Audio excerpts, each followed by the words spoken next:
नमस्कार। दर्शन शास्त्र का इतिहास सुनने में शायद किसी पुरानी धूल भरी किताब का नाम लगे, है ना? लेकिन असल में ये हमारे अस्तित्व, वास्तविकता और नैतिकता के बारे में एक बेहद दिलचस्प, आपस में जुड़ी हुई वैश्विक बातचीत है। आज के इस एक्सप्लेनर में हम इसी गहरे समंदर में गोता लगाने वाले हैं। हमारी आज की इस चर्चा के अहम पड़ाव होंगे ज्ञान की खोज, पश्चिमी दार्शनिक परंपराएं, इस्लामी स्वर्ण युग, भारतीय तर्क संगत और आध्यात्मिक विचार, चीनी सामाजिक और नैतिक सद्भाव और अंत में एक वैश्विक दार्शनिक तानाबाना। तो चलिए भाग 1 से शुरुआत करते हैं, ज्ञान की खोज।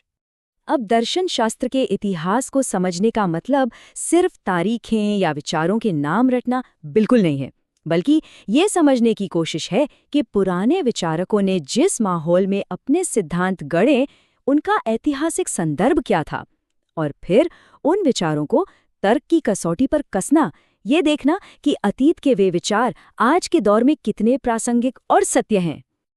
और जरा सोचिए, ये सिलसिला कोई कल का नहीं है। फिर पश्चिमी दुनिया की ही बात करें तो ज्ञान की यह अद्भुत खोज लगातार 2500 सालों से चल रही है। बिल्कुल सही सुना आपने। इसकी शुरुआत प्राचीन ग्रीस में सुकरात से भी पहले के विचारकों, जिन्हें हम प्री सोक्रेटिक कहते हैं, उनके साथ हुई थी।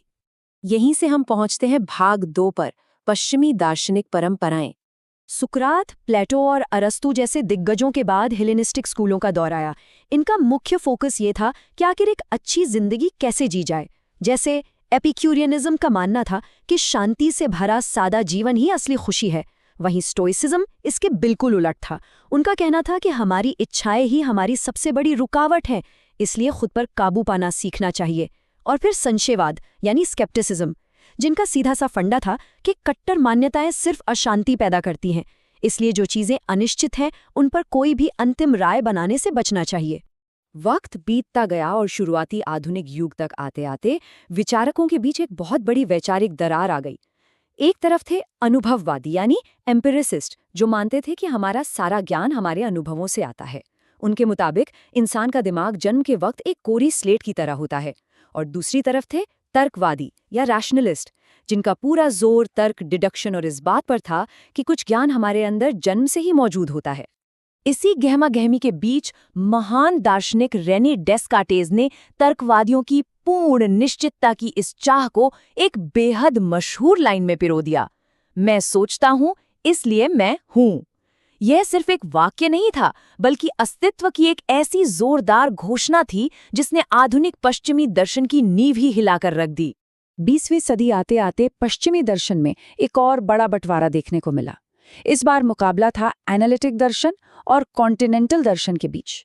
एनालिटिक दर्शन का पूरा ध्यान स्पष्टता, फॉर्मल लॉजिक और भाषा के विश्लेषण पर था, जो मुख्य रूप से अंग्रेजी बोलने वाले देशों में खूब चला। दूसरी तरफ यूरोप के बाकी हिस्सों में कॉन्टिनेंटल दर्शन का बोलबाला रहा, जिसने घटना विज्ञान और अस्तित्ववाद जैसे आंदोलनों के जरिए इंसानी अनुभवों की गहराई को खंगाला। अब ये सब सुनना बहुत दिलचस्प है, लेकिन जरा रुक कर सोचिए, जब पश्चिमी दुनिया इन ढांचों को बना रही थी, तब ठीक इन्हीं मानवीय सवालों और दुविधाओं का सामना पूर्वी परंपराएं कैसे कर रही थीं? आइए जानते हैं। भाग 3 में इस्लामी स्वर्ण युग। इस दौर में एक बेहद गहरी और जरूरी बहस छिड़ी हुई थी कलाम और फलसफा के बीच। कलाम असल में धर्मशास्त्र था, जो धार्मिक विषयों पर बात करने के लिए ईश्वरीय रहस्योद्घाटन यानी रेवलेशन की सच्चाई को आधार मानता था, जबकि फलसफा विशुद्ध रूप से दार्शनिक था, जो प्राचीन यूनानी विचारों को शामिल करते हुए चीजों को पूरी तरह से तर्क की कसौटी पर परखने में यकीन रखता था। फिर आते हैं एविसेना जैसे कमाल के विचारक, जिन्होंने यूनानी और इस्लामी दोनों धाराओं का बड़ी ही खूबसूरती से संगम किया। उन्होंने एक ऐसा सिस्टम तैयार किया जो बताता है कि ईश्वर का अस्तित्व आवश्यक और पूरी तरह स्वतंत्र है, जबकि इस दुनिया का अस्तित्व आकस्मिक है, जो ईश्वर पर निर्भर है। उन्होंने जीवन में नैतिक पूर्णता हासिल करने की पुरजोर वकालत की। उनके इस विचार ने न सिर्फ पूर्व बल्कि पश्चिमी दुनिया को भी गहराई तक प्रभावित किया। अब रुख करते हैं पूर्व की ओर। भाग 4, भारतीय तर्क संगत और आध्यात्मिक विचार। भारत की इस बेहद समृद्ध वैचारिक परंपरा की जड़ें गहरे वेदों में समाई हुई हैं। वक्त के साथ इन्हीं वेदों से 6 अलग-अलग आस्तिक यानी रूढ़िवादी विचारधाराएं पनपीं। लेकिन कहानी यहीं खत्म नहीं होती। इन 6 स्कूलों के साथ-साथ कई बेहद प्रभावशाली नास्तिक धाराएं भी अस्तित्व में आईं। इन आस्तिक और नास्तिक विचारधाराओं का ये टकराव समझना बहुत जरूरी है। आस्तिक स्कूल वेदों के अधिकार को मानते हैं और ये स्वीकार करते हैं कि एक शाश्वत आत्मा यानी आत्मान और एक परम सत्य जिसे ब्रह्मण कहा गया उसका अस्तित्व है। दूसरी ओर बौद्ध और जैन धर्म जैसी नास्तिक धाराओं ने वेदों के अधिकार को मानने से साफ इनकार कर दिया। बौद्ध धर्म ने तो यहाँ तक तर्क दिया कि किसी स्थायी आत्मा में विश्वास करना ही असल में हमारे दुखों की सबसे बड़ी जड़ है। इस वैश्विक यात्रा को आगे बढ़ाते हुए आते हैं भाग 5 पर, चीनी सामाजिक और नैतिक सद्भाव। चीनी दर्शन को समझने के लिए वहाँ के ऐतिहासिक राजवंशों को देखना होगा। प्री किन युग में कन्फ्यूशियस और लाओजी के शुरुआती विचारों से लेकर किन राजवंश के दौरान लीगलिज्म के उदय और भारत से बौद्ध धर्म के प्रवेश तक ये एक लंबा सफर रहा। और फिर सोंग और किंग राजवंशों के दौरान नव कन्फ्यूशियवाद का दबदबा कायम हुआ, जिसने अपना ध्यान वापस आध्यात्मिक और तत्वमीमांसीय सिद्धांतों पर केंद्रित किया। शुरुआती दौर के एक बेहद दिलचस्प दाओवादी विचारक हुए ज़ुआंगज़ी।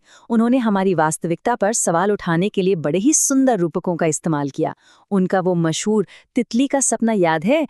उन्होंने सपने में खुद को एक तितली के रूप में देखा और जब वो जागे तो सोच में पड़ गए कि क्या वो एक इंसान है जिसने तितली होने का सपना देखा था, या फिर असल में वो एक तितली है जो अब इंसान होने का सपना देख रही है ना? एकदम दिमाग घुमा देने वाला विचार।